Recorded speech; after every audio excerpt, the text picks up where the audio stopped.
हिंदी साहित्य की कहानियों के चैनल में आपका स्वागत है।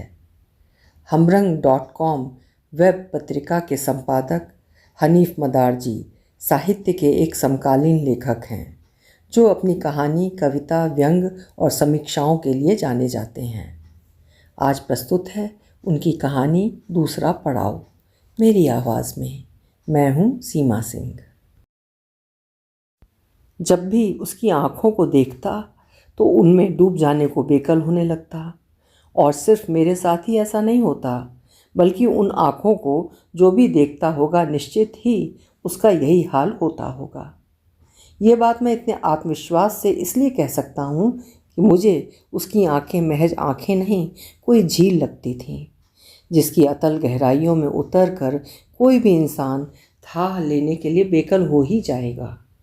उसकी आंखें उस खारे पानी से लबालब रहती थीं, जिस खारेपन को दुनिया भर के दीवाने अपने होठों से सोखने की कल्पनाएं दिन रात करते रहे हैं। या यूं कहूं कि उसकी आंखों का पानी सूखा नहीं था। उसकी आंखों में मुझे न जाने क्यों एक प्रणय निवेदन सा दिखाई देता था। ऐसा मेरे सामने ही होता था या किसी के लिए भी यही दिखता हो, इसे मैं पूरे विश्वास के साथ नहीं कह सकता हूँ। लड़कियों की आंखें बचपन से ही मेरी कमजोरी रही हैं। उस वक्त मेरी उम्र शायद 10 या 12 वर्ष रही होगी। तब भी पड़ोस की एक मैली कुचैली लड़की की आंखों में मुझे प्रणय निवेदन दिखता था। ये आदत मुझ में तब से आज तक बनी हुई है। किंतु मुझे एक संतोष भी है कि मैं केवल आंखों में ही झांकता हूँ, वरना मैं ऐसा इसलिए भी करता हूँ कि इंसान का दिमाग प्रोग्राम बनाने का काम करता है, तो उसकी आंखें संपूर्ण स्क्रीन का। सच कहूँ तो इंसानी शरीर में आंखें ही ऐसा ऊतक हैं जो कभी सच का दामन नहीं छोड़ती। शब्दों से या क्रियाकलापों से इंसान अपनी अंतरंग स्थितियों को छुपाने का लाख प्रयत्न करे, किंतु ये आंखें उस सच को दिखाने की ईमानदारी से दूर नहीं होती। सच इतना ताकतवर भी होता है कि आदमी आंखों से डर भी जाता है, क्योंकि भीतर का सच केवल आंखों में ही होता है। इसलिए मैं आंखों में झांकना नहीं छोड़ पाया। हाँ, तो मैं कह रहा था उसकी आंखों में प्रणय निवेदन दिखने की बात, किंतु समझ नहीं पाता था कि क्या ये वाकई मेरे प्रति ऐसा कुछ है, या उसकी कोई मर्मांतक पीड़ा जो आंखों के रास्ते निकलना चाहती है। मैं सोचता 1 हफ्ते पहले ही तो उसने हमारी कंपनी को ज्वाइन किया है और वो मेरे सामने वाली टेबल पर बैठती भर है, और इस हफ्ते भर में मेरी उससे सुबह शाम हेलो हाय के अलावा कोई बातचीत भी नहीं हुई है। फिर एकदम से मेरे प्रति ऐसा होना नितांत असंभव है। कितनी बार मन हुआ कि उससे बात की जाए, लेकिन साली ये नौकरी, इसे पाने की स्थितियों को सोचकर ही कलेजा मुँह को आता है। हाँ, कल तो हाफ डे है, कल तो ज़रूर इससे बातचीत हो पाएगी। मैं ये सब सोच ही रहा था कि एक घुंघरुओं सा बजता मधुर स्वर मेरे कानों से टकराया। राकेश सर, आज रात तक काम करने का इरादा है क्या? जाना नहीं है? ये आवाज़ उसी की थी, मिस शालिनी की, जो मेरे सामने वाली टेबल से उठकर अपना पर्स कंधे पर लटकाती बोल रही थी। मैंने तुरंत खुद को सहज करने की सफल असफल सी कोशिश की। हाँ ना, निकलूँगा। जाने मुझे क्या हो गया था। वो हल्की सी ऐसे मुस्कुराई जैसे उसने मेरी संपूर्ण मन स्थिति को मेरी आंखों में देख लिया हो। वो मुड़कर चली गई, मुझे एक और अजीब सी उलझन में फंसाकर। मैं उसे एकटक जाता देखता रहा, जबकि वो तो आंखों से कभी की ओझल हो गई थी। अब मेरी आंखों के सामने मेरा ही मन मस्तिष्क उसकी अपनी अपनी तस्वीर बना बिगाड़ रहे थे, जैसे उनमें एक प्रतिस्पर्धा हो रही थी। मुझे उन तस्वीरों में से किसी एक को चुनना था। मैं अजीब संकट की स्थिति में खुद को कोस रहा था कि ले बेटा, किसी की आंखों में झांकने की सज़ा ये है। मगर भला हो ऑफिस की उस घड़ी का जो 6 बजते ही टन टन करने लगी, और मैं उस दिल और दिमाग के झगड़े से मुक्त होकर घर तो पहुंच गया। लेकिन घर पहुंचकर भी मैं भारी तनाव महसूस कर रहा था। एक अजीब विचलन की स्थिति में था, जिसे नौकरी लगने के बाद पिछले 5 सालों में पहली बार देख रहा था। जबकि ऑफिस से निकलते ही मैं खुद को बहुत हल्का पाता था। घर आते ही सुंदर पत्नी का चेहरा देखते ही ऑफिस की सारी थकान कपड़ों के साथ उतार कर हैंगर पर लटका देता था। लेकिन उस दिन ऐसा नहीं हो पाया था, जबकि पत्नी और दिनों से ज़्यादा खुश दिख रही थी। मुझे प्राणवायु देने वाली उसकी मुस्कान मुझे छू भी नहीं पा रही थी। मैं जैसे शालिनी के मुंह से निकली मधुर आवाज़ के शब्द बाण से मूर्छित सा हो रहा था। अब शायद मैं नहीं रह गया था, एक जंग का मैदान बन गया था, जहाँ मेरा मन और मस्तिष्क बार बार आपस में गुथ रहे थे। वो 2 वर्षों में ही यहाँ तीसरी जगह नौकरी क्यों कर रही है, और नौकरी भी अलग अलग शहरों में। अगर सब ठीक ठाक है तो उसकी आंखें, अगर कोई समस्या है तो उसका इतना खुश रहना। मेरे मन में उठते ऐसे ही अनेक सवालों ने मेरा दिमाग भारी कर रखा था। ऑफिस में और भी लड़कियां काम करती हैं, या इस टेबल पर इससे पहले भी 2 लड़कियां काम करती रहीं। वे तो इससे सुंदर भी थीं, बातचीत भी खूब होती थी। उनके लिए तो मैंने कभी कुछ नहीं सोचा, फिर इसके लिए ही मैं क्यों सोच सोच कर परेशान हो रहा हूँ। यह सोचकर मैंने उन तमाम सवालों को जब भी झटकना चाहा, उसके सांवले चेहरे पर चमकती वही काली आंखें खुद में डूब जाने का निमंत्रण देती सामने आ खड़ी होती। लगता आजकल जैसे वो काजल के काले घेरे को तोड़कर कभी भी बाहर निकल आएंगी और मुझे खुद में समा लेंगी, और मैं फिर उलझ जाता। पत्नी से सिर दर्द का बहाना बनाकर मैं न जाने कब सो पाया। दूसरे दिन ऑफिस में 10 बजे तक उसकी कुर्सी खाली थी। वो ऑफिस क्यों नहीं आई, ये बात किसी से पूछते हुए मुझे डर लग रहा था कि कोई ये ना कह दे कि उसकी छुट्टी हो गई है। बड़े सर अभी नहीं आए हैं, सोचकर मैं उनके ऑफिस में घुस गया और बायोडाटा वाली फाइल से उसका पता लेकर मैं बाहर आ गया। अगर बड़े सर आकर मुझे ऐसा करते देख लेते तो मेरे 5 साल के रिकॉर्ड की मिट्टी पलीत तो होती ही, नौकरी से भी हाथ धोना पड़ सकता था। ये जानते हुए भी ये सब मैं न जाने क्यों कर रहा था। B175 चंदन वन फेज़ 2 एक नज़र में ही बिना लिखे मेरे दिमाग में कंप्यूटर की मेमोरी की तरह फीड हो गया था। उस दिन भी शालिनी छुट्टी पर थी, मैंने भी छुट्टी ले रखी थी घर के किसी काम से, और असल बात कहूँ तो मैंने उस दिन खास उससे मिलने को ही छुट्टी ली थी। लगभग 4 बजे का समय था। मैं सोच रहा था कि वो घर में अकेली होगी। जब उसने दरवाज़ा खोला तो वो चूड़ीदार पायजामी और कुर्ता पर कमर में कसकर बांधे हुए दुपट्टे के साथ दिखी। चेहरे पर पसीने की बूंदें चमक रही थीं। उसकी तेज चलती सांसों से लगता था जैसे कहीं से दौड़ कर आ रही है। तब उसकी आंखों में एक अजीब सी चमक थी, किंतु वो मुझे देखकर कुछ ऐसे सकपकाई जैसे कुछ अप्रत्याशित घटित हुआ हो। और था भी, क्योंकि मेरे इस तरह उसके घर पहुंचने की शायद उसे उम्मीद नहीं थी। होती भी कैसे, पिछले 3 महीनों से मेरी उससे बातचीत भी कितनी हो पाई थी। मैं खुद ही उसकी आंखों में बस डूबता उतराता रहा हूँ। उसे तो मैंने इस बात की भी भनक नहीं होने दी थी। हाँ, यदा कदा ऑफिस में साथ चाय जरूर पी ली थी, लेकिन तब भी वे बातें कहाँ कर पाया था जो मैं चाह रहा था।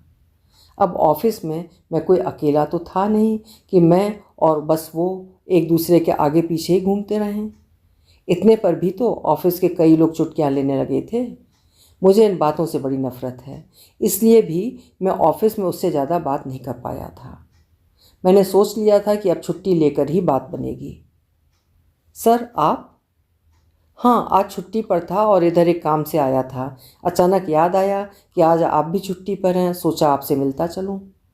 वैसे भी आपके बिना ऑफिस में मन नहीं लगता। मेरी इस बात पर उसके चेहरे पर एक सहज मुस्कुराहट उभरी थी।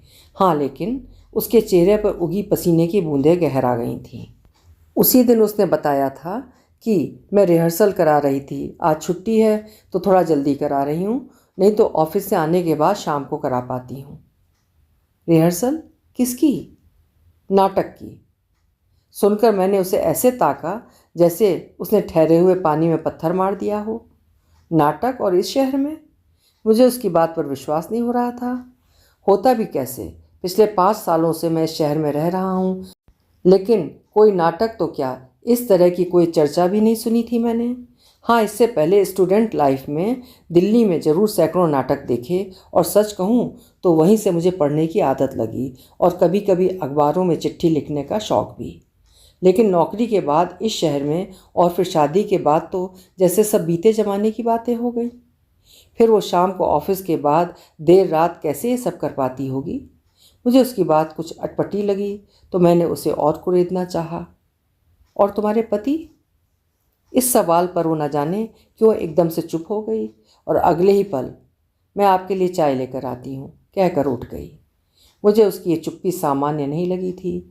शायद उसे ये बात बुरी लगी, जैसे कोई किताब झटके से बंद हुई हो। मेरे साथ चाय पीते हुए शालिनी ने अपनी चाय बड़ी जल्दी में ख़त्म की, जबकि मैं चाय के साथ ही उसके बारे में बहुत कुछ जान लेने की मंशा में था। मुझे लगा आज वो बात करने के मूड में नहीं है। मैं अपनी शंका जाहिर करने को कुछ पूछता कि मेरा चाय का कप खाली होते ही उसी ने कहा, सर क्षमा करना, आज मैं आपको ज़्यादा समय नहीं दे पा रही हूँ। हालांकि मैं भी आपके साथ बैठना चाह रही थी, कुछ बातें करनी थी। उसने ये बात जितनी सहजता से कही थी, मैं उतना ही असहज हो गया था।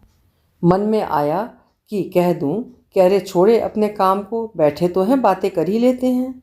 लेकिन शिष्टाचार का ख्याल आते ही हाँ हाँ कोई बात नहीं, मैं भी आज तनिक जल्दी में ही था। मेरे झूठ बोलते समय भी मेरी आंखें मेरे मन की सच्चाई के साथ उसकी आंखों में झांक रही थीं। शालिनी उन्हें पढ़ पाई थी या नहीं ये तो नहीं मालूम, लेकिन कल शाम को बैठते हैं ऑफिस के बाद यहीं घर पर, वो बोलती जा रही थी। मेरी नसों में बहता खून और तेज दौड़ने लगा था, या शायद जमता जा रहा था, पता नहीं, किंतु मेरी आवाज़ नहीं निकल पा रही थी। बस हाँ में सिर हिला पा रहा था। सर यदि आप बुरा ना माने तो कल शाम को मैं आपकी बाइक पर आपके साथ ही आ जाती हूँ। आपको आना तो है ही, मुझे यहाँ तक लिफ्ट मिल जाएगी। ये बात कहते हुए वो इतनी अनौपचारिक लगी थी जैसे हम एक दूसरे को वर्षों से जानते हैं, या कहूँ केवल जानते ही नहीं बल्कि करीब से जुड़े हैं। उसकी इन बातों और उसकी आंखों के निवेदन ने मेरे रक्तचाप को इतना बढ़ा दिया, गोया कुछ और पल वहाँ रुकता तो शायद मेरे दिमाग की नसें फट पड़ती। रात में कई बार पत्नी ने मुझे छुआ तो कहा, आपको तो बुखार है। सुबह ऑफिस जाते समय मैंने हेलमेट लिया तो पत्नी ने अचंभा किया, आज हेलमेट की ज़रूरत क्यों आ पड़ी, आप तो कभी पहनते ही नहीं हैं। हाँ आजकल चेकिंग चल रही है इसलिए साथ ले जा रहा हूँ। असल में ये कहकर मैंने पत्नी को बस समझाया भर था। वैसे यहाँ इस शहर में हेलमेट को पूछता कौन है। हाँ कुछ लोग जो हेलमेट पहनकर चलते हैं उसमें भी दो तरह के लोग हैं। पहले जो अपने जीवन के प्रति जागरूक हैं, दूसरे वे जो हेलमेट में अपना सिर छुपाकर आश्वस्त हो जाते हैं कि उन्हें कोई देख या पहचान नहीं सकता, और फिर मस्ती से किसी के साथ किसी भी गली में आते जाते हैं। सच पूछो तो मैंने भी हेलमेट इसीलिए साथ लिया था कि शाम को शालिनी के साथ बाइक पर जाते हुए कोई पहचान न सके। ऑफिस में शाम तक किसी काम में मन नहीं लगा। 8 घंटे का ऑफिस टाइम जैसे 8 वर्ष का हो गया हो। मैं अपनी मनोदशा को जाहिर न होने देने की इच्छा के चलते न जाने कितनी बार बाहर गया सिगरेट पीने। ऑफिस में हमें सिगरेट पीने की अनुमति नहीं है, ऐसा रूल है। हाँ बड़े सर अपने केबिन में बैठकर चाहें तो डिब्बियाँ खाली करें, तब वो रूल केवल रबड़ की तरह मुड़कर रह जाता है, टूटता नहीं है। बाहर बैठे बाबा चाय वाले को न जाने क्या मज़ा है कि कौन क्या सोच रहा है, क्या कर रहा है, उसे सब में उंगली करनी है। मैं हर बार सिगरेट के साथ चाय पीता इसलिए कि मैं उसकी आदत से वाकिफ़ था, तो कहीं ये ना सोचे कि आखिर मैं बार बार क्यों बाहर आ जाता हूँ। लेकिन उसने मुझे टोक ही दिया, राकेश सर आज आप कुछ परेशान से हैं क्या? यह आज आपकी 8वीं चाय है। मैं अंदर से कुछ सकपका सा गया, किंतु बाहर से मैंने बनावटी गुस्सा दिखाया, जैसे मेरी कोई चोरी पकड़ ली हो। क्यों 8 हो या 10, तुझे पैसे से मतलब या कुछ और? मेरी झिड़की से वो सहम गया और मौके का फ़ायदा उठाकर अंदर चला आया। ठीक 5 बजे मैं शालिनी को अपनी बाइक पर बिठाकर उसके घर को निकला।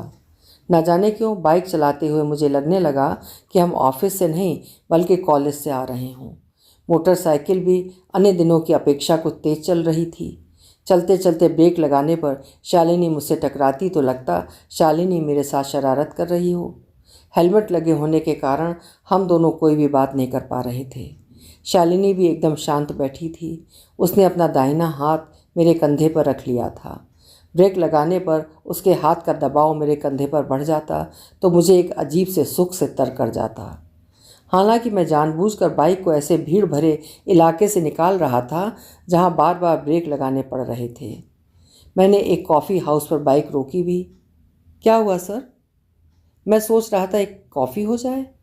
मेरी बेचैनी बढ़ रही थी। मैं किसी फिल्मी हीरो की तरह कॉफ़ी टेबल के इर्द गिर्द बैठकर कुछ आत्मीय बातें कर उसे परख लेना चाह रहा था कि जैसे मैं उसके लिए सोच रहा हूँ वो भी मेरे लिए सोचती है, या मेरा भ्रम ही है। नहीं, घर पर ही करेंगे जो भी करना है, यहाँ बैठ गए तो देर हो जाएगी। भले ही उसने कॉफ़ी पीने से इनकार किया था, लेकिन मुझे जैसे आश्वस्त कर दिया था कि मैं जो सोच रहा हूँ वो उससे 2 कदम आगे है। दुकानों में जल उठी लाइटों की रोशनी दुकानों से बाहर सड़क तक पसरने लगी, जो बारी बारी मेरे मन में उठते विचारों की तरह आ जा रही थी। ये आधुनिक स्त्रियां हैं, इनसे प्रेम की उम्मीद करना तो बेमानी है। इनके लिए नित नए पुरुष बदलना एक खेल जैसा होता है। इस्तेमाल करना जानती हैं। ये अलग बात है कि कई दफ़ा ये खुद भी इस्तेमाल होती हैं, जैसे आज। तभी तो आसानी से कह दिया इसने कि जो भी करेंगे घर पर ही करेंगे। शायद इसीलिए अकेली भी रहती है। मैं ऐसे ही सोचता विचारता उसके घर से आगे निकल जाता यदि वो नहीं टोकती। अरे कहाँ जा रहे हैं सर, घर तो पीछे छूट गया। मैंने मुरझाए से चेहरे से बाइक रोकी। दरअसल मेरे मन में बना उसका एक प्रतिमान न जाने कब बाजार से यहाँ तक आते आते मेरे मन से ढह गया था। शालिनी के घर की सीढ़ियाँ चढ़ते हुए उससे अकेले में मिलने की कल्पना भर से मेरे भीतर एक और पुरुष उठ खड़ा हो रहा था। सीढ़ियों पर मेरे आगे आगे चलती वो मुझे किसी ब्लू फिल्म की एक्टर लग रही थी। रोमांच से शायद मेरा चेहरा सुर्ख हो गया था। शालिनी के साथ कमरे में प्रवेश करते ही एक बार की मेरी आंखें खुद पर विश्वास नहीं कर पाईं। मेरे चेहरे की रंगत एक साथ कई बार बदली। वे रंग भी कई बार गए और आए जिन्हें मैं शालिनी की आंखों में झांकने के पहले दिन से आज तक शालिनी की तस्वीर में भरता रहा था। मेरा मन हुआ कि मैं यहाँ से वापस भाग खड़ा हूँ। जिस कमरे में मैं कल अकेला शालिनी के साथ बैठा था, वहाँ एक साथ कई जवान लड़के लड़कियों के साथ एक अधेड़ को बैठा देखकर मैं इतना असहज हो गया जैसे मेरा अपराध खुल गया हो। मुझे लगा मैं बलि का बकरा बन गया हूँ। शालिनी सबके सामने मुझे अपमानित करेगी। लेकिन ये लोग हैं कौन? शालिनी ने तो कभी किसी के विषय में बताया ही नहीं। पल भर में कई सवालों ने एक साथ फन उठाया और जवाब के अभाव में दम तोड़ दिया। मैं भी तो बिना कुछ सोचे समझे शालिनी को लेकर जाने क्या क्या ऊल जलूल गणनाएं करता रहा। एक बार की मुझे खुद पर तेज गुस्सा आने लगा। मन हुआ चीख कर अपने बाल नोचने लगूं। मेरा दिमाग सुन्न हो गया था, इसीलिए मेरी आंखें खुली की खुली रह गई थीं। पलक ही नहीं झपका। शालिनी शायद मेरी स्थिति को भाप गई है, ये सोचकर मैं अपने में और गड़ा जा रहा था। लेकिन गनीमत रही कि शालिनी ने बड़ी सहजता से कहा, आइए सर बैठिए, ये सब हमारी यूनिट के लोग हैं। यूनिट? मैंने सहज होने की प्रक्रिया में बैठते हुए पूछा। जी सर, मैं अभी आपका परिचय कराती हूँ। शालिनी ने उस अधेड़ व्यक्ति से शुरुआत की। आप हैं श्री जगदीश चंद्र माथुर जी, BVNA महाविद्यालय के लाइब्रेरियन, और ये इनके कॉलेज के स्टूडेंट। सब ने अपना अपना नाम बता दिया। शालिनी ने मेरा परिचय भी खुद ही कराया। आप मेरे ऑफिस में बड़े बाबू हैं, आप एक अच्छे इंसान हैं और कभी कभी लिखते भी हैं। मैं सबके साथ बारी बारी हाथ मिला रहा था, किंतु मेरी उलझन बढ़ती जा रही थी। मैं परेशान था ये सोचकर कि शालिनी को यह कैसे जानकारी हो गई कि मैं कभी लिखता भी रहा हूँ, जबकि ये बात तो अब बहुत पुरानी हो गई है। लगभग 8 वर्ष हुए जब मैं दिल्ली के JLU में MCOM कर रहा था। उस समय कभी कभार अखबारों या पत्रिकाओं को पढ़ने पर दोस्तों के साथ सहमति असहमति पर बहस हो जाती तो हम अखबारों या पत्रिकाओं में चिट्ठी लिख लिया करते थे।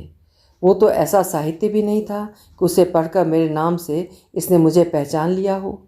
फिर मैं अपनी याददाश्त को और झकझोरता कि एक लड़की चाय लेकर आ गई और मेरा ध्यान चाय की तरफ चला गया।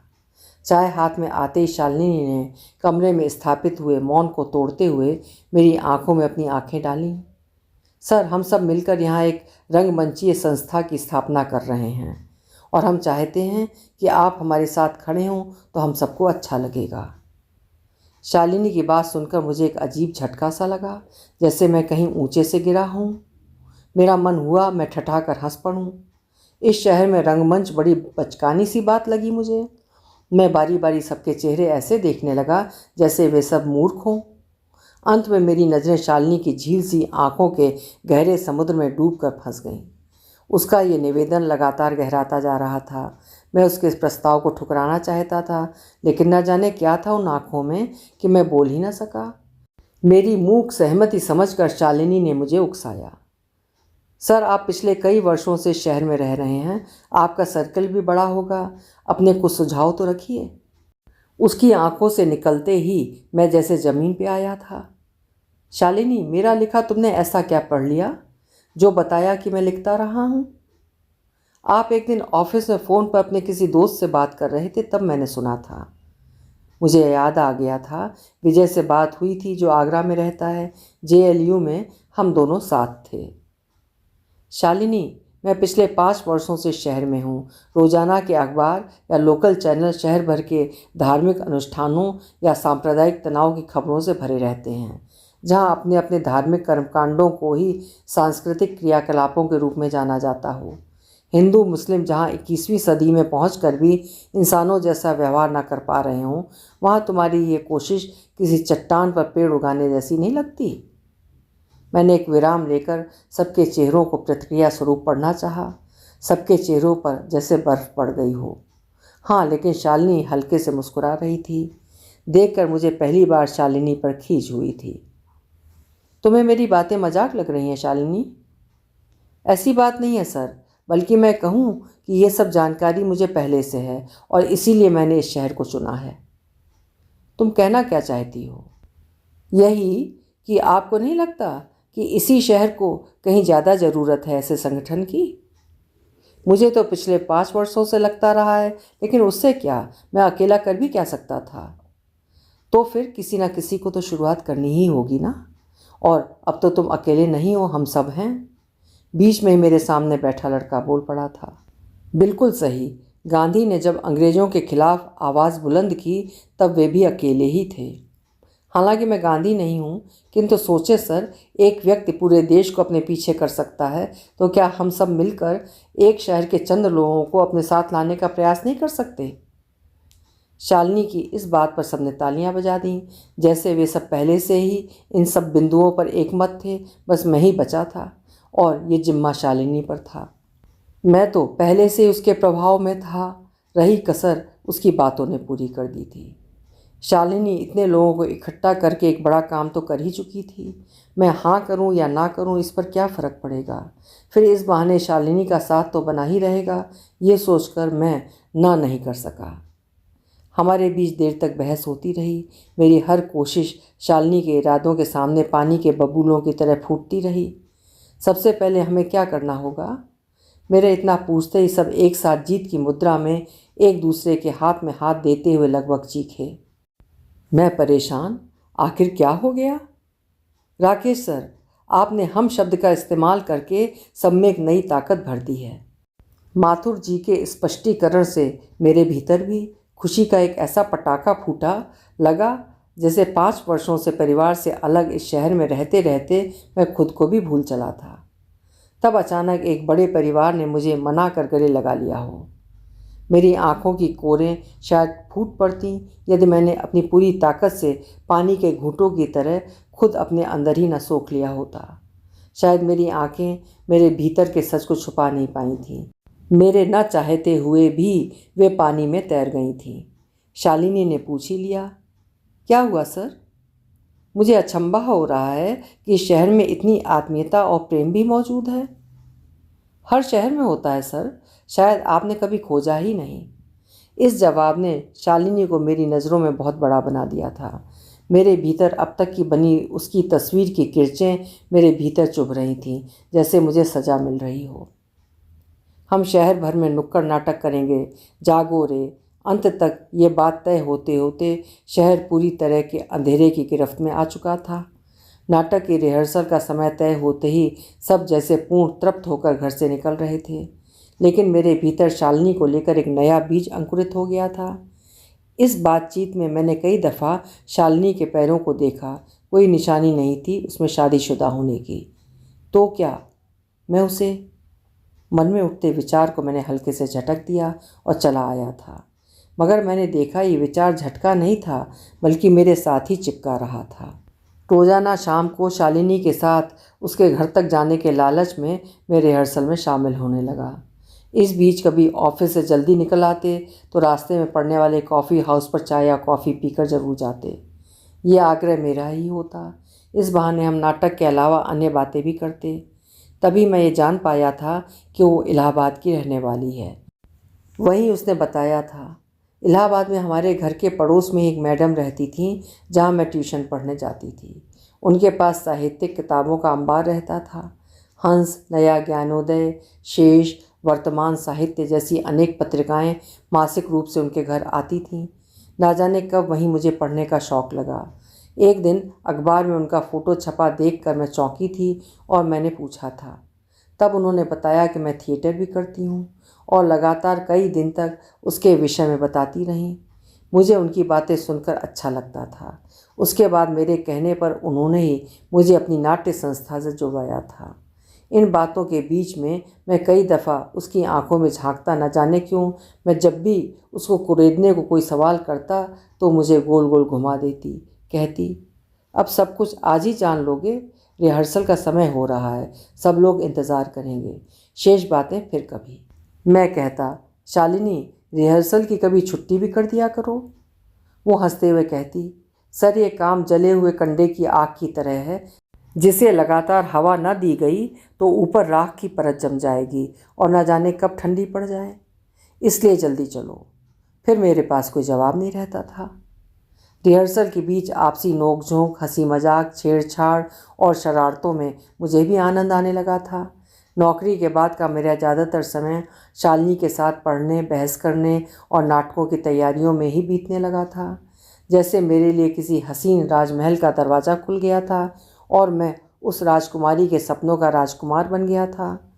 रिहर्सल के बाद या पहले मैं उसे छूता, छेड़ता और बाहों में भर लेता। रिहर्सल में फौजी कमांडर से दिखती शालिनी ऐसे सिमट जाती जैसे उसका पूरा वजूद मेरी मुट्ठी में भर गया हो। उस दिन रिहर्सल के बाद नाटक के पहले शो की तैयारियों में हम सब जुटे थे। मेरे साथ सब लोगों के लिए पहला अनुभव था। सबके भीतर उत्साहपूर्ण उथल पुथल थी। क्या होगा, कैसा होगा। कब अंधेरा हो गया किसी को भी भान नहीं हुआ। अंधेरा होते ही लड़के लड़कियों के घर से फ़ोन आने शुरू हो गए थे। उस दिन वहाँ से जाने का किसी का मन ही नहीं हो रहा था। वैसे तो सब ड्रेस, प्रॉपर्टी, मेकअप के सामान के साथ सबकी जिम्मेदारियां तय हो चुकी थीं, इसलिए शालिनी ने कह दिया था, ठीक है तुम लोग निकल जाओ, केवल कल के कार्यक्रम को लिस्ट आउट करना है, सो मैं और राकेश ही कर देंगे। काम कुछ ही देर में पूरा हो गया था। उस दिन शालिनी खुशी और उत्तेजना से बेहद चहक रही थी। मैं जाने लगा तो कुछ उदास हुई। मैंने पूछा तो बोली, खाना बनाती हूँ, खाकर चले जाना। देर हो जाएगी तो आज यहीं रुक जाना। शायद मेरा मन भी यही था। मैंने घर फ़ोन कर दिया, आज ऑफिस में ऑडिट हो रहा है, रात को ना आ सकूँगा। बिना किसी जवाब की प्रतीक्षा के मैंने फ़ोन काटा था। उस रात बातें करते करते शालिनी कितनी बार मोतियों की तरह बिखरी थी और मैं हर बार उसे समेटकर अपने वजूद में समाता रहा था। सुबह तक शालिनी के बिस्तर में कितनी ही सलवटें आ गई थीं। मैं अपराध बोध से ग्रसित था, जबकि शालिनी और ज़्यादा निर्मल और मुक्त दिख रही थी, पुण्य पाप के घेरे से एकदम मुक्त। उसी ने कहा था, राकेश सर, जो कुछ भी हुआ उसके लिए हम नहीं, ये देह जिम्मेदार है और देह किसी भी पाप पुण्य के घेरे में नहीं रह सकती, बल्कि उसको घेरे में कैद करने की मानसिकता में हम अपराध कर बैठते हैं। वो खिलखिलाकर हंसी और let us go on show कहकर काम में जुट गई। हालनगंज चौराहे पर हम सब इकट्ठे हो गए थे। दर्शक के रूप में 4-6 लोग ही हमें देख कर रुके थे। हालांकि शालिनी ने सबको खूब हिम्मत दी थी, लेकिन सभी शर्म और संकोच से कहीं गड़े जा रहे थे। अचानक शालिनी का उत्तेजक स्वर गूंजने लगा, दोस्तों, हमारी आज़ादी को 62 वर्ष हो गए। सरकारों के रूप में केवल मुखौटे बदलते रहे। वोटों के लिए हमें कभी मंदिर बनवाने तो कभी मस्जिद की सुरक्षा के नाम पर बरगलाया, भड़काया और लड़ाया जाता रहा, ताकि हमारा ध्यान हमारी ही रोज़मर्रा की समस्याओं की तरफ न जा सके और वे आसानी से अपने फ़ायदे के लिए चाहे जैसे कानून बनाते और पास करते रहें। इसलिए दोस्तों, अब वक्त आ गया है जागने का, अपने हक मांगने का और ज़रूरत पर जवाब देने का। तो आइए हमारे साथ एक होकर जागने और जगाने के लिए। न जाने शालिनी के इस भाषणों ने क्या जादू किया कि हमारे इर्द गिर्द पब्लिक का एक हुजूम उमड़ आया। उसके बाद उस भीड़ ने कौतूहल जगाया और लोग जुटते गए। भीड़ देखकर हम में भी न जाने कहाँ से ताकत आई और सब शर्म और संकोच दूर छिटक गया। शहर के लोगों ने हमारे नाटक को अजूबे की तरह देखा और खूब सराहा। वर्षों बाद अखबार की सुर्खियां बदली नजर आईं। सलिल रंगमंच ने जन समस्याओं की ओर ध्यान खींचा। प्रशासन का नुक्कड़ की बड़ी सफलता ये रही कि सरकारी महकमे को शहर भर की टूटी सड़कों की मरम्मत का कार्य शुरू करवाना पड़ा। हम सब उस दिन जश्न के रूप में चाय पार्टी कर रहे थे। शालिनी इतनी खुश थी मानो जिंदगी की सबसे बड़ी उपलब्धि उसके हाथ लगी हो। यकायक वो खड़ी हुई और सबको हाथ उठाकर शांत किया, जैसे कोई भाषण देने जा रही हो। लेकिन वो विशेषता मुझे कुछ कहना चाह रही थी। क्यों राकेश सर, अब तो देख ली अपनी ताकत। जन समस्याओं के साथ साथ अब हमें ऐसी प्रस्तुतियां तैयार करनी होंगी जो आम जन के बीच हिंदू मुस्लिम का भेद मिटाकर एक सूत्र में बांधने की बात कर सकें। अचंभे की बात है कि परोक्ष रूप से बहुत बड़ी राजनीतिक शक्तियां इस गैर जरूरी भेद को बढ़ाने में जुटी हैं। शालिनी ने एक बार सबके ऊपर नज़र डाली, फिर बोली, हमारा असल मकसद तभी पूरा होगा जब हम राजनीतिक इच्छाओं के लिए सांप्रदायिक हिंसा को रोकने की दिशा में बढ़ें। जाने क्यों मुझे लग रहा था जैसे इन सब बातों को कहते हुए वो अंदर ही अंदर कहीं क्रोध से कपकपा रही थी। उसकी आंखें कुछ अजीब सी रोशनी से चमक उठी थीं। अगले नाटक की तैयारी के लिए हम रोजाना 2 घंटे के लिए माथुर साहब के घर बैठेंगे।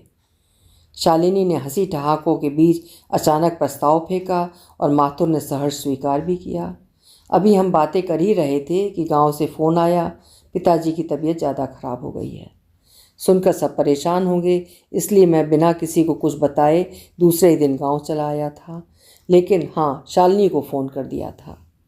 मैं हफ्ते भर बाद गांव से लौटा था। इस पूरे हफ्ते भर शालिनी मेरे साथ ना होकर भी जैसे मेरे साथ थी। मुझे छेड़ती और गुदगुदाती रही, कभी कभी फिलोसफर की तरह व्याख्यान भी देती रही। मैं उससे मिलने को इतना बेचैन हो रहा था कि अपने घर जाने से पहले मैं शालिनी के घर पहुंचा। मैं सीढ़ियाँ चढ़ ही रहा था कि किसी ने नीचे से पुकारा, अरे अब वो यहाँ नहीं रहती।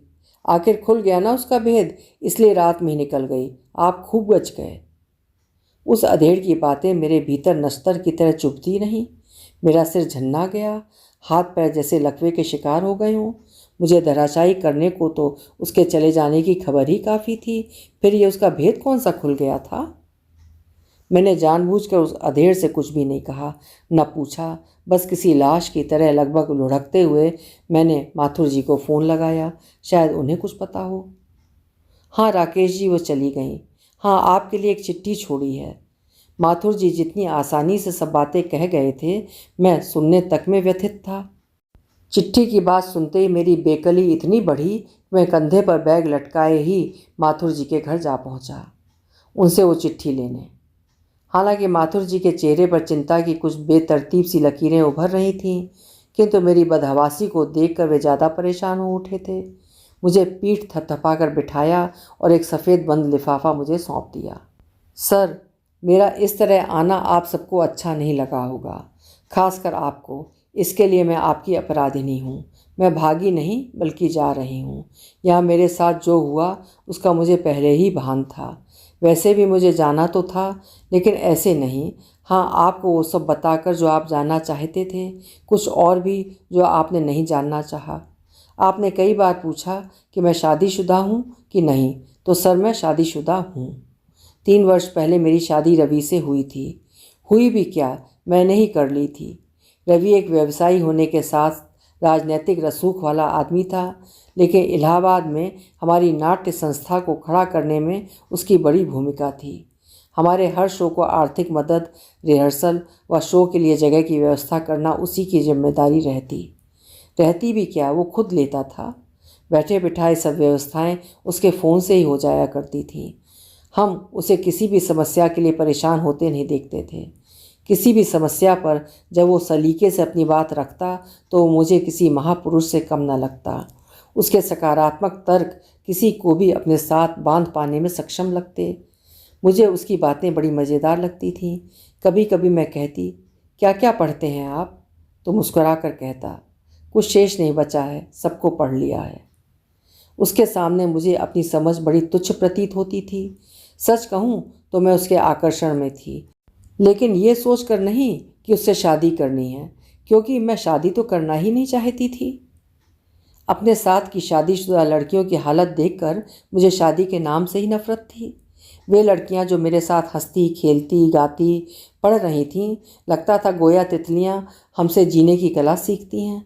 अचानक उनकी शादी के बाद न जाने क्या हुआ कि वे सब सहमी सिकुड़ी उस गाय की तरह लगने लगीं, जिसे उसकी बिना इच्छा के कहीं भी बांधा, खोला या ले जाया जा सकता हो। जैसे वे सब जीवित इंसान ना होकर गोश्त की पोटली हैं। मैं पूछती तो वे कहती, शालिनी, यही हमारी मान मर्यादा है। शादी के बाद तू भी ऐसी ही हो जाएगी। ऐसी बातें सुन सुनकर मैंने शादी न करने की ठान रखी थी। तब मेरी समझ में आया था कि शायद मेरी ट्यूशन वाली मैम ने भी इसीलिए शादी नहीं की होगी। पापा मुझे बहुत चाहते थे, लेकिन मेरे नाटक करने के खिलाफ थे। मैं ही नहीं मानी थी। हमेशा एक ही बात कहती, नाटक करती हूँ तो इसमें बुरा क्या है, और फिर इससे आपकी कौन सी इज्जत जा रही है। पापा बस कसमसा कर रह जाते। उनके किसी दोस्त ने उन्हें यह तरीका सुझा दिया कि शादी कर दो, सब अपने आप भूल जाएगी। बस पापा जबरन से मेरी शादी करने पर तुल गए। फिर शुरू हुआ मेरी नुमाइश का दौर। नए नए लोग, अजीब अजीब सवाल, कितने बजे सोकर जागती हो, पूजा करती हो या नहीं, इतनी ज़ोर से हंसती हो, क्या क्या पका लेती हो। मैं झगड़ जाती और बात नहीं बन पाती थी। पापा मुझे दुश्मनों की तरह कोसते। माँ तिलमिलाकर कभी पापा को धैर्य बंधाती तो कभी मुझे सपोर्ट करती। मैं खुद कभी हथियार डालती, फिर अचानक आसमान को देखती, दूर जहाँ तक भी मेरी नज़रें जाती। मैं देखती आसमान उससे और आगे तक है, दूर, बहुत दूर तक, बिना सीमाओं के उड़ती हुई चिड़ियों को देखती और फिर अपने फैसले पर अड़ जाती। इसी मानसिक विचलन के कारण मेरी रिहर्सल भी छूट रही थी। मैडम का फ़ोन आया था। शालिनी, शो नहीं करना है क्या? 4 दिन से गायब हो। उस दिन रिहर्सल पर मैंने अपनी मनस्थिति खुली किताब की तरह सबके सामने खोल कर रखी थी। खासकर मैं सबके बहाने रवि को ही अपनी परेशानी बता रही थी, ये सोचकर कि वो सही सलाह देगा। उस दिन रवि ने कहा था, देखो शालिनी, अभी तुम खुद अस्थिर हो, पहले तुम खुद फैसला करो कि शादी करनी है या नहीं, क्योंकि लड़कियों की शादी का अर्थ तो केवल इतना ही समझा जाता है कि इस बोझ को अपने सिर से उतार कर दूसरे के सिर पर रखना, और यदि तुम इसके लिए तैयार नहीं हो तो तुम किसी पर बोझ न बनकर खुद आत्मनिर्भर बन जाओ। फिर तुम तो पढ़ी लिखी हो, आसानी से कहीं भी नौकरी कर सकती हो। यदि शादी करना चाहती हो तो मुझ में भी कोई बुराई नहीं है। परेशानी से भी मुक्ति और नाटक भी होता रहे, यानी आम के आम और गुठलियों के भी दाम। कहकर रवि ठठाकर हंस पड़ा था। उसने मजाक किया था या गंभीर, मैं नहीं जानती। हाँ, लेकिन मैं ज़रूर गंभीर थी। मैंने मैडम से बात की, अगर रवि मजाक नहीं कर रहा हो तो मैं तैयार हूँ। दूसरे दिन मैडम ने हम दोनों के साथ बातें की और तीसरे दिन हमने कोर्ट में शादी कर ली। मैंने पापा की व उनके परिवार की मर्यादा तोड़ी थी, इसलिए पापा से रिश्ता तो टूटना तय ही था। माँ भी कुछ ना कर सकी। इस बार पापा किसी की मानने को तैयार नहीं थे। ज़्यादा कहने पर माँ को भी घर से निकालने की धमकी मिली और मम्मी कटे कबूतर सी छटपटा कर रह गईं। मुझे उस दिन समझ आई कि पापा मुझसे नहीं बल्कि मेरे साथ जुड़ी अपनी मर्यादा को प्यार करते थे, जिसे मैंने तोड़ दिया था। मैं फ़ोन करती तो माँ चुपचाप बातें कर लेती। माँ ने यह सोचकर संतोष कर लिया था कि मैं खुश हूँ। मैं थी भी बेहद खुश। मुझे लगता ही नहीं था कि मैंने शादी कर ली है। वही रिहर्सल, वही नाटक, वही अल्हड़ता में हंसना, खिलखिलाना, बहसें, नोक झोंक, सब कुछ वैसा ही था, बस शहर बदल गया था। रवि का परिवार तो गांव में ही था। 2 पेट्रोल पंप लखनऊ में थे। रवि उन्हें देखता था। लखनऊ मेरे लिए नया शहर ज़रूर था, लेकिन बहुत ज़्यादा नहीं। मैं अपनी टीम के साथ कई बार वहाँ नाटक करने जा चुकी थी। शाम को तो रिहर्सल होती, लेकिन दिन भर मैं अकेली घर में बोर होती। आखिर किताबें भी कितनी पढ़ती। मैंने एक फाइनेंस कंपनी में नौकरी कर ली। मैंने रवि को चहकते हुए एक खबर सुनाई थी, रवि, मुझे 12,000 रुपये महीने की नौकरी मिल गई है। रवि ने मेरे चेहरे को कुछ अजीब तरह से देखा।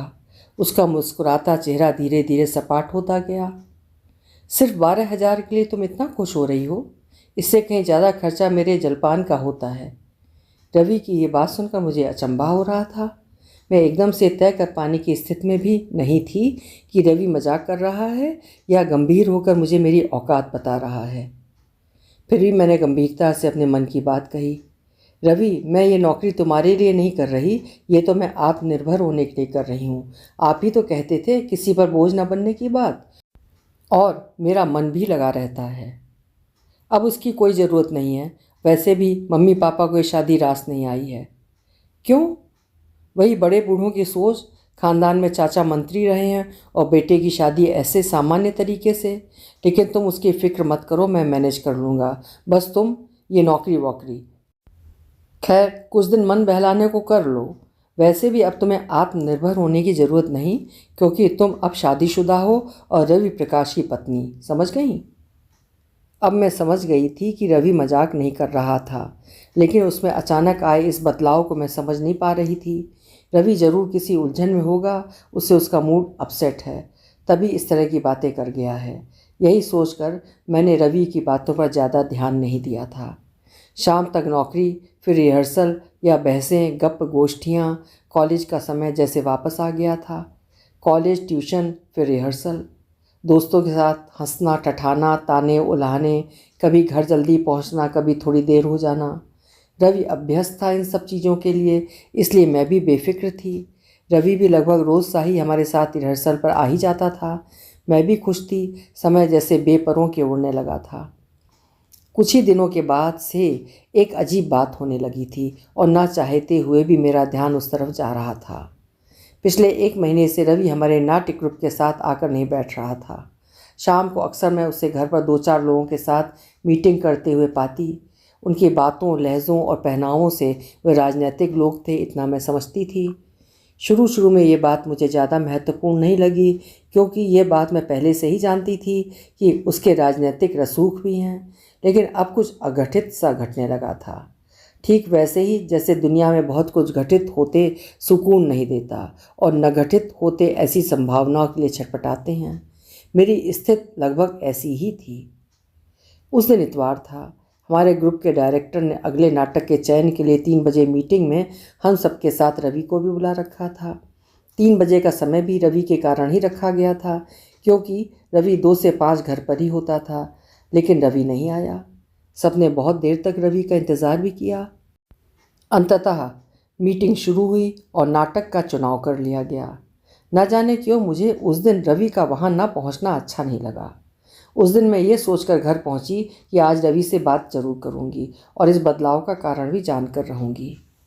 उस दिन भी कुछ लोग रवि को घेरे बैठे थे। वे सब शराब पी रहे थे। एक गिलास रवि के हाथ में भी था। मैंने उसे इस रूप में पहली बार देखा था। देखते ही मुझे बिजली का सा झटका लगा। मैं शायद रवि पर बिफर पड़ती, लेकिन मैंने अपनी पूरी ताकत लगाकर खुद को संयत किया और इस तरह अंदर गई जैसे मैंने उन लोगों को देखा तक न हो। हालांकि घर आने से पहले मुझे बहुत तेज़ भूख लगी थी, लेकिन घर पहुंचते मेरे चाय पीने तक की इच्छा नहीं रही थी। मैं बस उन लोगों के जाने का इंतज़ार कर रही थी। मुझे ये इंतज़ार लगभग 2 घंटे करना पड़ा। रवि आज नशे में है, इसलिए तेज़ आवाज़ या क्रोध से बात बिगड़ सकती है।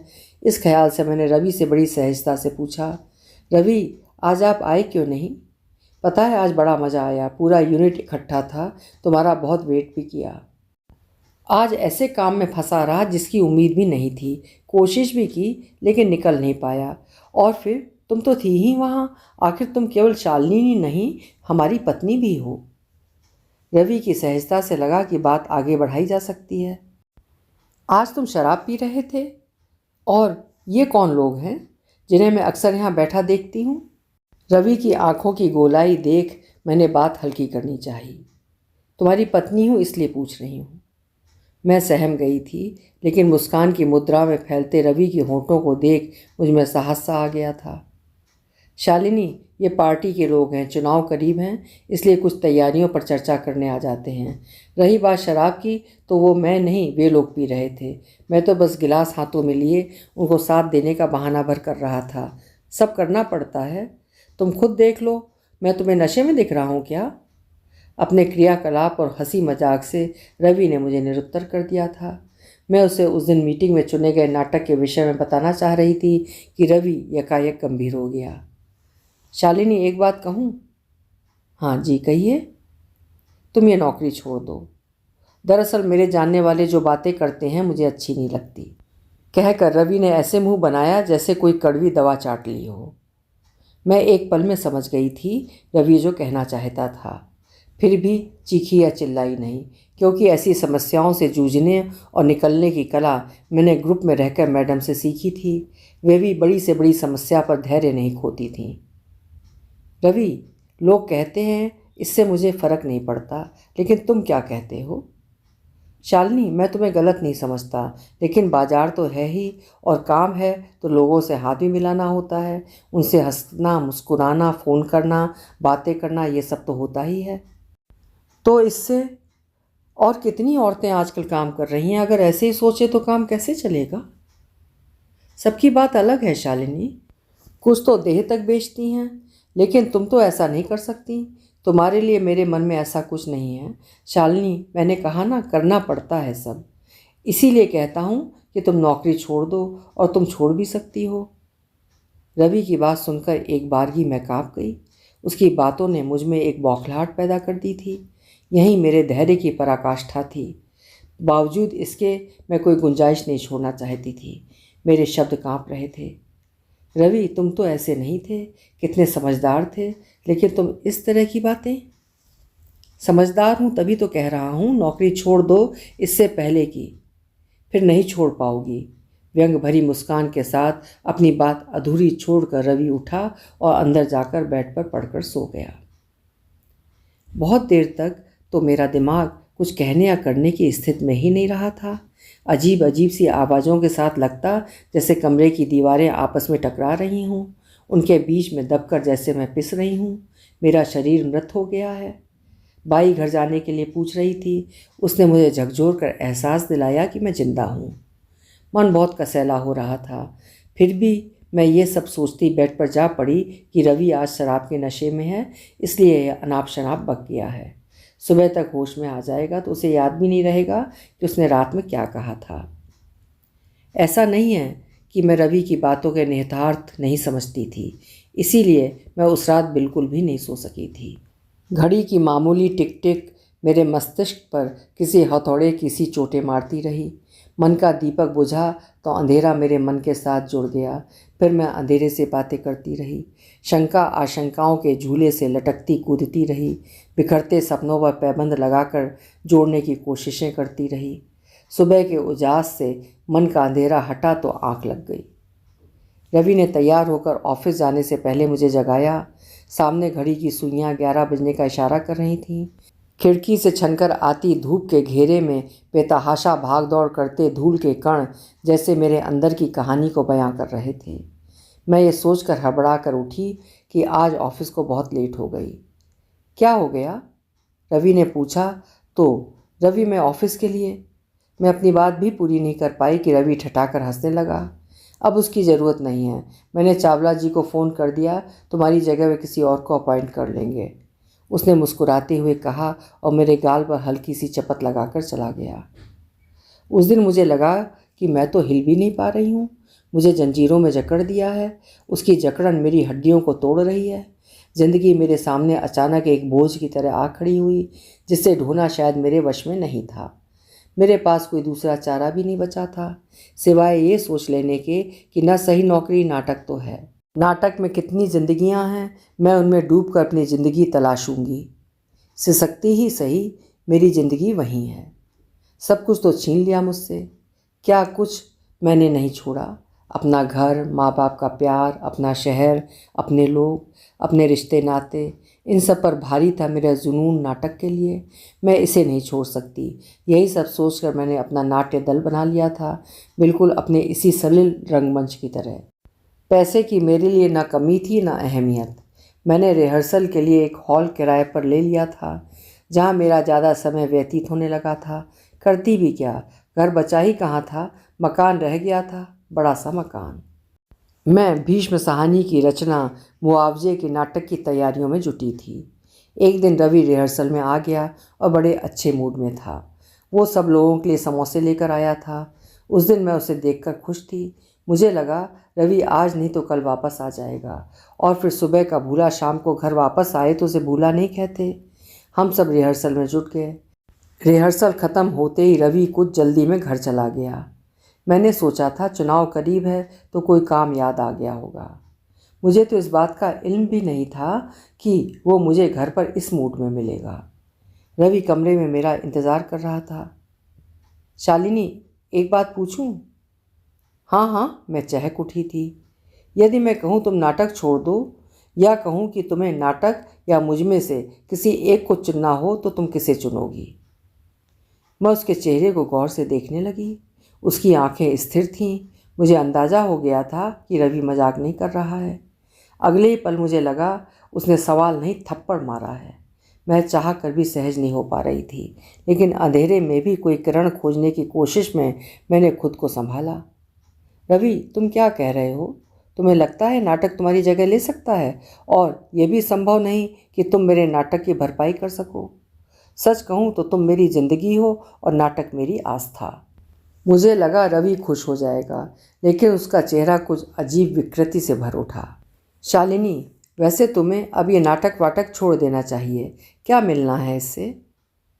वही जो तुम्हें इलाहाबाद में नाटक करने से मिलता था, सुकून, आनंद। अचानक रवि ठठाकर हंसने लगा। हाँ, आनंद तो था, लेकिन नाटक से नहीं, तुम जैसी कटीले नैन नक्श की चटपटी बालाओं का साथ पाकर। और तुम्हें तो उड़ा ही लाया ना। मैं अवाक रह गई, एकदम सन्न। रवि इतना गिर भी सकता है? मैं सोच भी नहीं सकती थी। मैंने फिर भी सोचा शायद मजाक कर रहा हो। रवि, मजाक नहीं, साफ कहो क्या कह रहे हो? शालिनी, मैं मजाक नहीं कर रहा, सच कह रहा हूँ। मैं नाटक केवल मज़ा लेने के लिए ही करता था, सस्ता टाइम पास, किसी फिल्मी हीरो की तरह, तुम्हारे गले में बाहें डालकर नाचने के लिए। मैं तब भी कहता था, क्या हो जाना है इन नाटकों से, क्या बदल जाना है? ये अनपढ़ समाज जो केवल धर्म के लिए जीता है, बल्कि कहूँ तो धार्मिक पाखंडों के लिए। गरीबी दूर हो जाएगी उस गरीब की जो केवल धर्मानों को कोसने में अपना पूरा वक्त लगा देता है, या उस मजदूर की काया पलट हो जाएगी जो मजदूरी करना ही नहीं चाहता? फिर भी तुम्हें लगता है कि नाटक से क्रांति हो जाएगी? यह पागलपन नहीं तो और क्या है शालिनी? दुनिया बाजार से चलती है, और बाजार पूंजी से, और ताकत पूंजी में है। ये 500-500 के लिए चंदा करते घूमना मुझे अच्छा नहीं लगता है। मैंने देखा रवि गंभीर हो गया था। ना जाने क्यों मुझे लगा उसके 2 बड़े बड़े दांत बाहर उग आए हैं, सिर पर सींग निकल आए हैं, उसके मुंह से खून टपक रहा है। नहीं, ये रवि नहीं हो सकता। वो रवि जो हमारी यूनिट का एक समझदार इंसान था, जिसके पीछे मैं अपना हंसता खिलखिलाता अतीत छोड़ आई हूँ, जिससे मैंने शादी की। और अगर ये वही रवि है तो ये मेरे जीवन की सबसे बड़ी भूल थी, जो अब असल रूप में मेरे सामने है। मैं निहत्ती थी, फिर भी मैं न जाने कैसे खड़ी हो गई। मेरे अंदर एक आग सी जल उठी थी। मैं जैसे फट पड़ना चाहती थी। मैं अपना आगा पीछा सोचना ही भूल गई थी। रवि, मुझे तरस आता है तुम्हारी सोच पर। मैं नहीं समझती कि अब तुम्हें ये बताना भी सही होगा कि नाटक महज टाइम पास नहीं है। नाटक केवल कला ही नहीं, आत्मसम्मान है, संस्कृति है, हमारी ताकत है। नाटक जरिया है उन लोगों को जगाने का जिन्हें सदियों से सुलाए रखने को धर्म की थपकी दी जाती रही है। तुम भी कुछ अलग तो नहीं कर रहे हो, वही कर रहे हो जो सदियों से होता आ रहा है। फिर गरीब मजदूर का दर्द तुम जान भी कैसे सकते हो? शालिनी, पागल मत बनो। भावनाओं में बहने से कुछ हासिल नहीं है। जो सदियों से चला आ रहा है उसे कोई नहीं बदल सकता, ना मैं और तुम भी नहीं। तो मुझे क्यों फोर्स कर रहे हो बदलने को? क्योंकि तुम पर मेरा अधिकार है, और मेरा सब तुम्हारा ही तो है। इस सब के बदले में आखिर मुझसे चाहते क्या हो? यही कि तुम इस नाटक को मत करो। नाटक और भी तो है करने को। सुनकर मुझे हंसी आ गई थी। दरअसल वो घबराया हुआ था। इतनी देर बहस के बाद वो असल मुद्दे पर आ गया था। ये समय इस नाटक के लायक नहीं है। कैसा समय? यही तो समय है इस नाटक के लिए। शालिनी, समझने की कोशिश करो। तुम मेरी पत्नी हो और तुम ये नाटक करोगी तो क्या संदेश जाएगा पब्लिक में? लेकिन रवि, ये सब कैसे मुमकिन है? अब जब लगभग नाटक तैयार है तब कह दूं कि ये नाटक नहीं कर रहे? क्या सोचेंगे सब लोग, कैसे चलेगा ये संगठन, सब छोड़ बैठेंगे। अब ये कोई तुम्हारी राजनीतिक पार्टी तो है नहीं कि जो हाई कमान ने कहा वही सबको मानना पड़ेगा। कहते हुए मैं उसके चेहरे पर उभरती हुई कुछ अजीब सी लकीरें देख रही थी, जैसे मेरा हर शब्द उसे गोली सा लग रहा था। ये मैं नहीं कर सकती। आखिर मैंने फैसला सुना दिया। वो कुछ देर चुप रहा, फिर बोला, शालिनी, मैं चाहता हूँ कि तुम राजी बाजी से ही बात मान जाओ, नहीं तो। नहीं तो क्या? यही कि यदि तुम नाटक के लिए अपना घर छोड़ सकती हो तो मैं भी। अब मेरे सामने वो पूरी तरह नंगा हो गया था। मैंने सोचा था अन्य औरतों की तरह तुम भी ऐशो आराम, चमक दमक पाकर सब कुछ खुद ब खुद भूल जाओगी, लेकिन तुम मूर्खता से बाहर नहीं आ सकी। अब तुम्हें नाटक या मुझ में किसी एक को चुनना पड़ेगा। तय तुम कर लो।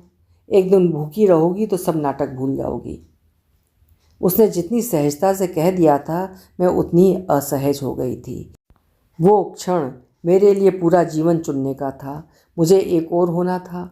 एक तरफ सदियों से लीक पर चलता, मान मर्यादा के आभूषणों से सजा धजा स्थूल सा जीवन, सिमटी सिकुड़ी छोटे से आसमान को टुकुर टुकुर झांकती जिंदगी थी, तो दूसरी ओर गाती बजाती, नाचती इठलाती, भूखी प्यासी, भागती दौड़ती, अलमस्त परिंदों सी खुले आसमान में पंख पसारे उड़ती, संघर्ष, निस्वार्थ प्यार मोहब्बत में खेलती, रोती, सिसकती, हंसती, ठिठोली करती, सर्दी से कांपते हाथों चाय सुड़कती, तो कभी चिलचिलाती धूप में सरबत दौड़ती, बारिश में भीगती बसंती रंगों से सजी नाटक, रिहर्सल, नोक झोंक, चूँ चपड़ करती जिंदगी। मुझे एक को चुनना था। मैं जीना चाहती थी, जिंदगी को खेलना चाहती थी। मैंने ठुकरा दिया था स्थूल जीवन को। सुनकर रवि बौखला गया था। शालिनी, आज मुझे यकीन हो गया कि तुम वास्तव में बहुत ही मूर्ख हो। तुम्हें क्या लगता है तुम इस शहर में नाटक कर पाओगी? ये शहर दुनिया नहीं है। दुनिया कितनी बड़ी है ये तुम नहीं जान सकते। पूजा या नमाज के लिए किसी मंदिर या मस्जिद का होना ज़रूरी नहीं है, उसे करने के लिए इच्छाओं का होना ज़रूरी है। न जाने कैसे मैं ये सब कह गई थी और मैंने एक बार फिर अपना घर छोड़ा था। राकेश सर, बिना किसी इरादे के मैं शहर में चली आई थी। एक सस्ते गेस्ट हाउस में मैंने ठिकाना बनाया था। नौकरी पाना मेरे लिए मुश्किल काम नहीं था। मैं नौकरियां करती और छोड़ती रही, बिना किसी मंजिल के बस चलने जैसा था। मेरी आंखें जैसे कुछ खोजती रहती थीं। मन की बेचैनी और यही खोज मुझे एक दिन माथुर जी की लाइब्रेरी ले पहुंची थी, ये सोचकर कि शायद वहाँ मेरे जैसा कोई मूर्ख मिल जाए। माथुर जी इस शहर में ऐसा ही कुछ करना चाहते थे, लेकिन उनकी बीमारी उन्हें कुछ करने नहीं दे रही थी। उन्होंने ही मुझे यहाँ कमरा दिलाया और अपने छात्रों को साथ लेकर संगठन बना, और यही है मेरी ज़िंदगी की कहानी जिसे आप जानना चाहते थे। राकेश सर, आपको याद है जब आप अपने दोस्त से फ़ोन पर एक दिन कह रहे थे, कहाँ यार, इस शहर में आकर नाटक, साहित्य सब सपने की सी बातें हो गई हैं। तो दिल्ली में मज़े में हैं, यहाँ तो अखबारों में भी कभी कोई ऐसी खबर भी नहीं पढ़ी। बस तभी से मेरी नज़र आप पर थी और आप मिले भी। लेकिन इन सब के साथ मैं ये भी जानती थी कि रवि आसानी से मेरा पीछा नहीं छोड़ेगा। उसकी राजनीतिक ताकत कभी भी मुझ तक पहुंच जाएगी। उसने ठीक वही किया जिसकी मुझे उम्मीद थी। उसका हमला मुझ पर नहीं, संगठन की ताकत पर था। उन लोगों ने मुझसे कुछ नहीं कहा था। वे 2-3 लोग थे जो घिसे पिटे फिल्मी से संवाद बोलकर पूरे चंदन वन के लोगों को उकसा रहे थे। यहाँ आप लोगों के बीच रंडी खाना आबाद है। जवान लड़के लड़कियाँ रोज़ शाम होते ही जुटने लगते हैं। क्या कभी सोचा है क्या होता है यहाँ?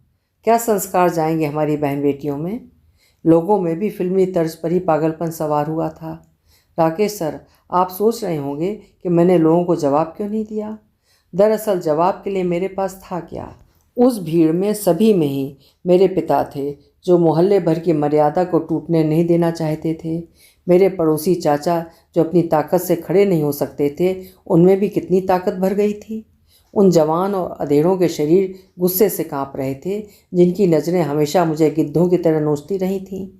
किसी भी बहाने वे मेरी करीबी की आकांक्षा पाले रहे थे। मौका था तो उनकी भड़ास भी निकल रही थी।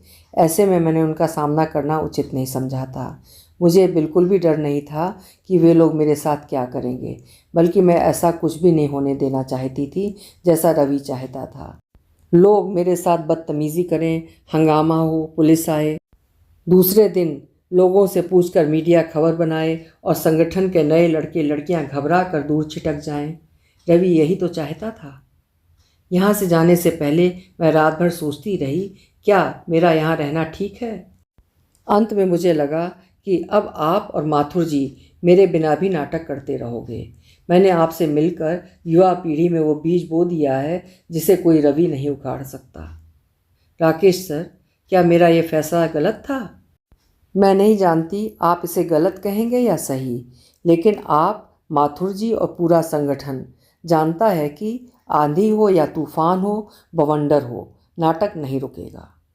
आपका अगला नाटक ही रवि और मर्यादा के रक्षकों को जवाब होगा। रही बात मेरे जाने की, तो मुझे तो वैसे भी जाना था एक नए शहर में एक और नए संगठन का बीज बोने। मुझे फिर एक राकेश और माथुर जी को तलाशना है, इसलिए मैं दूसरे पड़ाव पर जा रही हूँ। अलविदा दोस्तों, आपकी दोस्त शालिनी। पूरी चिट्ठी पढ़ने के बाद मैं देर तक पत्थर का बुत बना बैठा रह गया था, जैसे मेरे हाथ पैरों को काट मार गया था। इस चिट्ठी में शालिनी की वही आंखें अब भी मैं देखता हूँ और माथुर जी के घर पहुँच जाता हूँ, जहाँ पूरी यूनिट मेरा इंतज़ार कर रहा होता है। अभी आप सुन रहे थे हनीफ मदार साहब की लिखी हुई कहानी दूसरा पड़ाव। अगर आप कहानी पढ़ना चाहते हैं तो हमरंग.com पर जाकर आप ये कहानी पढ़ भी सकते हैं। उम्मीद है कहानी आपको पसंद आई होगी। कल फिर मिलेंगे। नमस्कार।